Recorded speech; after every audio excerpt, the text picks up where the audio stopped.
Hai, ketemu lagi di channelnya Dapur Undi. Jangan lupa subscribe, like, dan komen video ini ya. Terima kasih. Hari ini aku akan bikin jualan buat Idul Fitri dan kue buat suguhan Idul Fitri, yaitu nastar.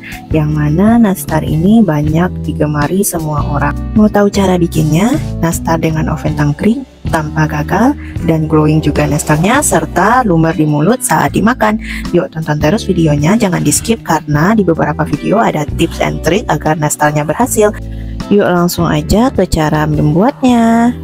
Pertama-tama kita masukkan 125 gram margarin. Di sini aku pakai margarin yang cookies and cake karena itu udah tercampur butter di dalamnya. Kalau mau terpisah butternya, boleh dibagi dua, butter setengah dan margarin setengah hingga beratnya 125 gram. Lalu kita masukkan 80 gram gula halus dan diaduk dulu hingga merata. Mentega dan gula halusnya diaduknya sampai tercampur merata, jangan over aduk karena nanti kuenya akan melebar kalau terlalu aduk. Setelah tercampur merata gula dan margarinnya, kita masukkan kuning telur dan diaduk lagi hingga tercampur. Lalu baru masukkan bahan-bahan keringnya, tepung terigu sebanyak 185 gram. Jangan lupa tepung terigunya diayak terlebih dahulu, lalu diaduk lagi hingga tercampur merata.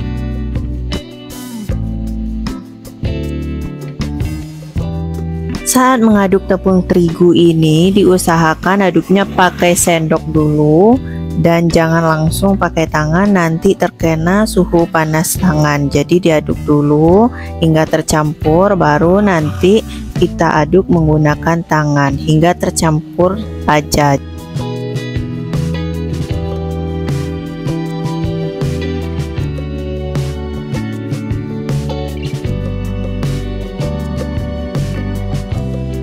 Udah seperti ini, udah dirasa adonannya lunak seperti ini, lalu kita bulat-bulatkan adonannya. Aku di sini tadi pakai takaran sendok 1 sendok makan.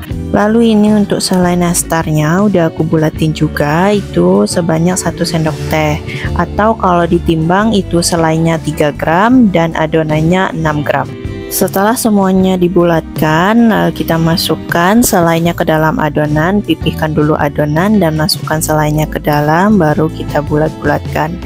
Lakukan cara seperti ini sampai adonan habis. Setelah semuanya jadi seperti ini, lalu kita masukkan ke dalam oven. Aku pakai oven tangkring, dimana ini udah dipanaskan terlebih dahulu dengan api kecil. Kita oven selama 20 menit. Sembari menunggu, kita siapkan dulu olesannya, yaitu 1 kuning telur dan 1 sendok teh minyak goreng serta 6 tetes pewarna kuning tua dan 1 sendok teh madu, dan diaduk hingga semuanya tercampur.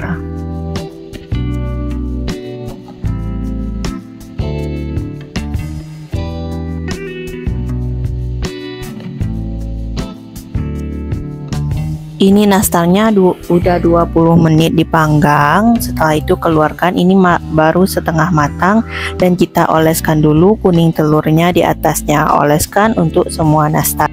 Setelah semuanya dioles, itu dioles lagi untuk kedua kalinya untuk semua nastar. Tip dari mengoles ini, jangan diulang-ulang, hanya 1 kali aja. Kalau udah kering baru boleh diulang. Jadi dari pertama sampai akhir dioles dulu, lalu diulang lagi ke urutan pertama untuk mengolesnya, agar nanti kuning telurnya tidak kayak beruntusan gitu, agar jadinya glowing. Untuk olesan kuning telurnya ini kita tunggu dulu hingga nastarnya sedikit dingin, jangan baru keluar dari oven langsung kita kasih kuning telur, jadi ditunggu dulu sampai dingin. Setelah itu kita masukkan lagi ke dalam oven selama 5 menit atau 8 menit. Jangan terlalu lebih karena nanti nastarnya akan pecah kalau terlalu overcook. Ini nastarnya udah jadi, nih hasilnya glowing banget dan tidak pecah juga di atasnya. Sebelum kita cobain, kita tata dulu nastarnya. Ini nastarnya cantik banget dan kita cobain. Ini lembut banget dan itu lumer banget. Kalau langsung dimakan, lumer dalam mulut dari nastarnya dan kuenya tidak terlalu keras. Ini lumer banget dan juga lembut. Nastar ini cocok banget dijadikan sebagai suguhan nanti cemilan saat Idul Fitri dan cocok juga dijadikan jualan. Ini ide jualan kue kering, nastar di mana-mana ada dan di setiap lebaran pasti ada nastar. Untuk satu resep ini tuh bisa menghasilkan satu toples nastar ukuran 350 gram. Selamat mencoba, semoga video ini bermanfaat. Terima kasih telah nonton channelnya Dapur Unli. Sampai ketemu lagi di video selanjutnya.